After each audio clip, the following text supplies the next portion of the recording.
ಸೌದತ್ತಿ ಪಟ್ಟಣದಿಂದ ಸುಮಾರು 5 ಕಿಲೋಮೀಟರ್ ದೂರದಲ್ಲಿರುವ ಯಲ್ಲಮ್ಮ ಗುಡ್ಡದಲ್ಲಿರುವ ದೇವಿಯ ದೇವಸ್ಥಾನವು ದಕ್ಷಿಣ ಭಾರತದಲ್ಲಿಯೇ ಒಂದು ಪ್ರಮುಖ ಶಕ್ತಿ ಕೇಂದ್ರವಾಗಿದೆ. ಈ ದೇವಾಲಯಕ್ಕೆ ಕರ್ನಾಟಕ, ಮಹಾರಾಷ್ಟ್ರ, ಆಂಧ್ರ ಪ್ರದೇಶಗಳಿಂದ ಭಕ್ತರ ಜನಸ್ತೋಮವೇ ಉಧೋ ಉಧೋ ಯಲ್ಲಮ್ಮ ಎನ್ನುತ್ತಲೇ ಹರಿದು ಬಂದು ಯಲ್ಲಮ್ಮನಿಗೆ ತಮ್ಮ ಭಕ್ತಿಯನ್ನು ಸಲ್ಲಿಸ್ತಾರೆ.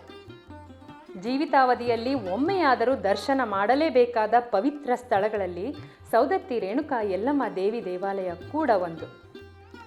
ಈ ಸ್ಥಳಕ್ಕೆ ಸುಮಾರು 3000 ವರ್ಷಗಳ ಇತಿಹಾಸ ಇದೆ ಎನ್ನಲಾಗಿದೆ. ಪರಶುರಾಮ, ಮಾತಂಗಿ ಹಾಗೂ ಜಮದಗ್ನಿಯ ದೇವಾಲಯಗಳು ಈ ದೇವಸ್ಥಾನವನ್ನು ಸುತ್ತುವರೆದಿದ್ದು 7 ಗುಡ್ಡಗಳ ಸಮೂಹ ಯಲ್ಲಮ್ಮನ ಬೆಟ್ಟದ ಸುತ್ತಲೂ ಇವೆ.